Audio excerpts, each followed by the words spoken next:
Hi friends, Emily Midgett here with you today on the Pinkfresh Studio YouTube channel, and today I have a project featuring some beautiful springtime greens that I've used to create this monochromatic card. So let's get started with the details. I used the Butterflies in Bloom press plate stencils and dies set, which you can see it has this gorgeous floral arrangement and then some standalone butterflies. Then I used the Dashing Daisies press plate, and I actually ended up using the notched corner frames, not the arched dies that you saw in the video there. I've got the Basic Sentiments stamps and dies. There is a press plate that coordinates with this, but we're just using the stamps and dies for this. And then I'm going to use the Lush Forest, Spruce Tips, Eucalyptus, and Sage Green inks. So to start, I put a piece of white letterpress cardstock from Spellbinders in a 5x7 size on the top of my letterpress platform system.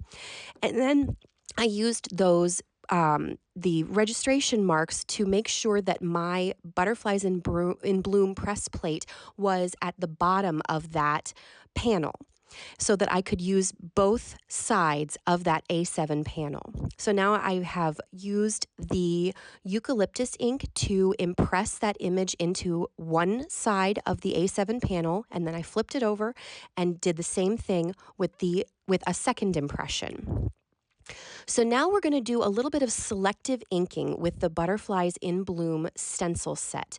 I wanted to keep this as monochromatic as possible. And some of the stenciled images, they can be a little bit more graphic than what I was wanting. I wanted to just add a very subtle addition of some shadows and color. I wanted to keep these blooms as light as possible, and adding sage ink with a very light hand using the Pinkfresh blending brushes allowed me to add just a touch of shading, a touch of shadow, a touch of color to the center of each of those blooms. And I only ended up using the sage ink on the center of each of the blooms and not on the butterflies, because I wanted to make sure that the blooms were the main focal point for the card. So I'm using sage ink on both layer 1 and layer 2 of the stencil set because I wanted to keep those blooms one color. I didn't want to have multiple blocks of color, if you understand what I mean. So again, I am doing this for two separate pieces, two separate images, which I'm not ending up using both of them on my card. I thought I was going to make a larger bouquet, but just goes to show you that the idea that you have in your head, sometimes it doesn't come to fruition when you are creating, because sometimes you just have to kind of visualize the proportions in your head, and then when you actually go to make the card, sometimes those proportions don't work exactly the way you thought they would.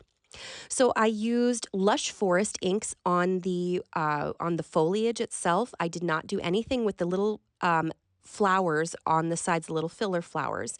But you can see I did not touch the butterflies. I didn't touch the little filler flowers. I focused my blending on those large blooms and the foliage.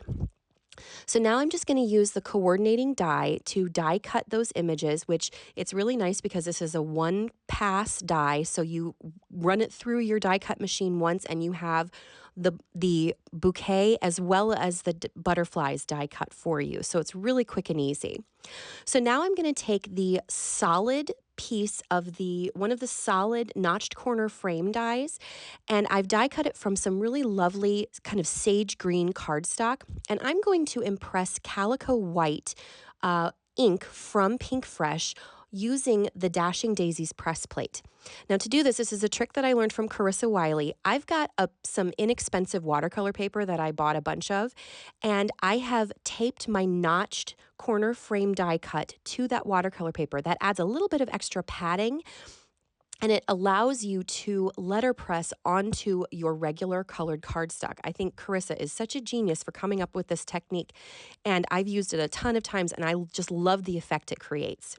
Now with that Calico White ink, you do have to be very careful not to press down too hard on your press plates, because it will it's got a spongy pad, and so it'll press down into the smooth areas behind the raised impression. So you want to be careful and use a very light hand.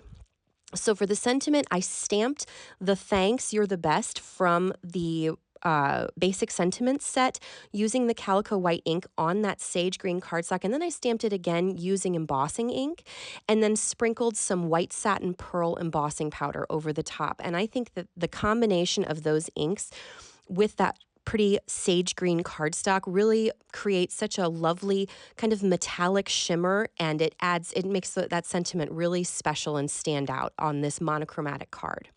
So now I've cut out the center of my cardstock because I like to be kind of frugal with my colored cardstock. If you are a hoarder of your colored cardstock like me, you know what I'm talking about.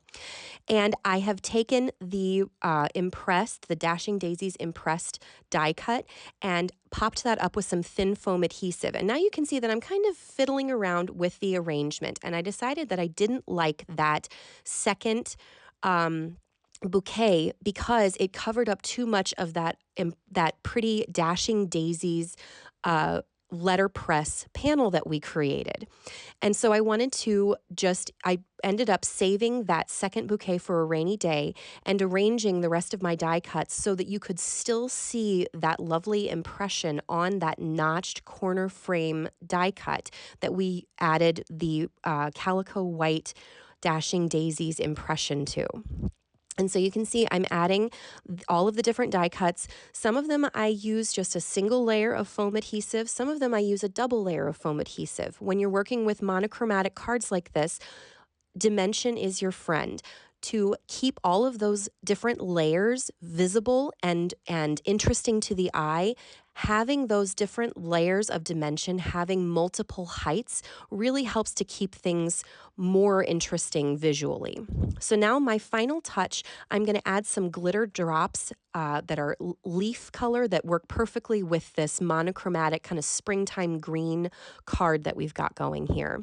And I'm just going to use the pickup tool to adhere them. And then we are finished with this card.